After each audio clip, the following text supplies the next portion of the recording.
të mbritur tek projekt vendimi të cilin po diskutojmë. Edhe ky është një projekt vendimi i cili e karakterizon kaosi, arroganca, nxitimi për ta sjellë në Këshillin Bashkiak.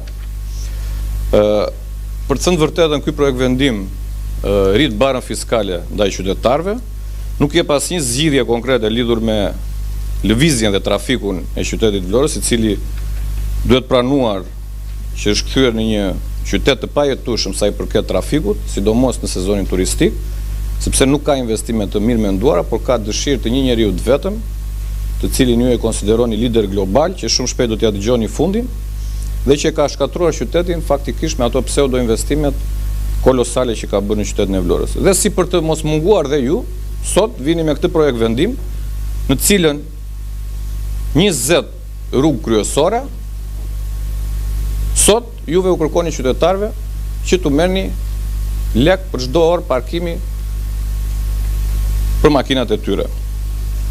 I kanë ndjekur ato pseudo konsultimet publike, për të ardhur keq në gjitha projekt vendime në cilat kërkohet konsultimi publik, ju bëni sikur vinë këtu drejtuesit e bashkisë, ndofta edhe disa këshilltar, ka 2-3 banor që ndofta janë njerëz të cilë realisht udhimset qyteti, por nuk mund të konsiderohet dëgjes publike një takim këtu me 40 veta për të vendosur juve një barë fiskale ndaj qytetarëve e cila do llogaritet në miliona euro në vit, 100 mijëra euro në muaj, mijëra euro në ditë.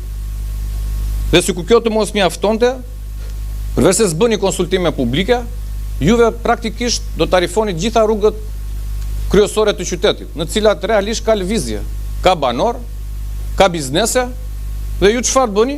Do t'i tarifoni këto të gjitha. E këtu po të shikoni në tabelën numër 2 që paraqit këta zotrin, unë shpresova shumë që ky drejtori do na thoshte ndonjë gjë që do ishte realisht e vlefshme për qytetarët, dhe ne këtu mund të bideshim ta votonim këtë projekt vendim, po kush ishte ajo që drejtori i qëndroi fort? Ishte që do zgjidhej problemi atyre makinave që rinë shumë kohë parkuar.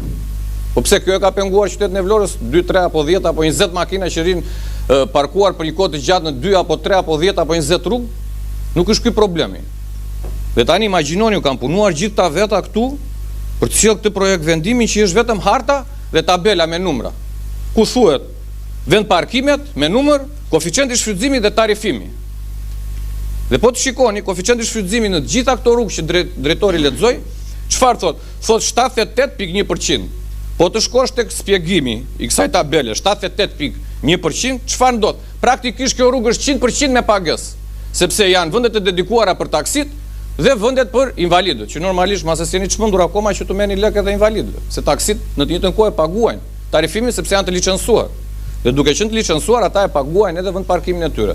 Pra, rrugët, kur themi këtu në këto rrugë që ka 37 vend parkime dhe nga këto do jenë 36 me pagesë dhe një taksi, praktikisht kjo rrugë është 100% me pagesë. Dhe nuk është vetëm një, janë të gjitha.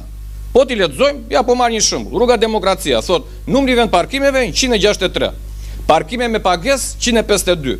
8 taksi, 3 parkime për njerëz me aftësi të kufizuar. Praktikisht 163 vendet e numërtuara janë me pagesë dhe këtu nuk mund të thuhet 81.2%, se duket kur dëgjojnë qytetarët, po mirë mos që nga 100%, që nga 81%, pra s'ka një 20% apo 19% që nga për njerëzit që mund të parkohen ata zotrin. Kjo është për të gjitha rrugët.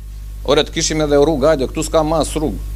Ne këtu erdhëm qëpari të gjithë bashkë, besoj e pa tu për para Pallatit Kulturës ku po zhvillohet kjo mbledhje, se çfarë po bëje këtu për jashtë. Nuk ka më as parkim, as rrugë.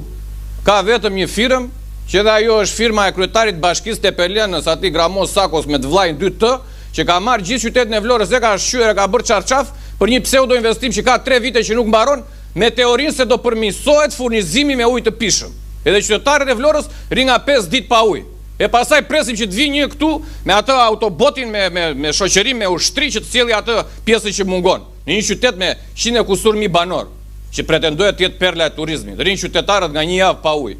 Ky është qyteti i Vlorës. Dhe sot çfarë ndodh?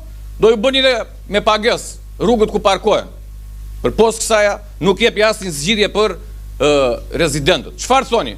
Do ta zgjidhim thoni në hapësirat e brendshme të pallateve. Keni parë ndonjëherë se çfarë bëhet në hapësirat e brendshme të pallateve, në lagjet e qytetit, këtu te kombinati, te Konadi, ku dëgjojnë të gjitha atje, tek Albano e Romina, e keni parë ndonjëherë qytetin ju? E keni parë ndonjëherë lagje se çfarë bëhet?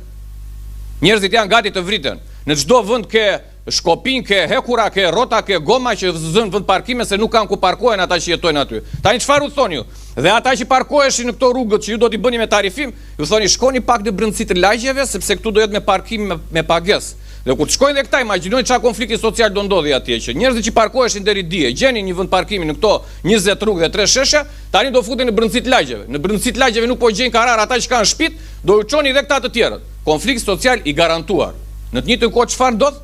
Mbushen arkat e bashkisë që të vjedhin këta zotrin me ato tendera dhe pseudo tendera dhe ato mjetet e kompjutera nga 6 milione, kompjutera nga 20 milion, edhe makineri që nuk mbarojnë, e kontenierë që nuk mbarojnë, që blien, e nuk e di se ku shkojnë, makina të prishura që do blem ca makina të tjera, skrepa të prishur që do blem ca skrepa të tjerë, pikërisht mbi bazën e këtyre. Është për të ardhur keq që ju na thrisni sot ne, që kjo mbledhje duhet kishte dhe në dakordsi që ne kemi pasur verbalisht, po ju thash edhe një herë me arrogancë, ndoshta edhe u detyroj, nuk e di, që të vini këtu dhe të vazhdoni me arrogancë një mbledhje të palishme dhe për postë të tjera të çoni qytetarëve dhe barën fiskale në maj. Shumë faleminderit, për mua ky vendim është një vendim arbitrar të cilin do ta votoj kundër.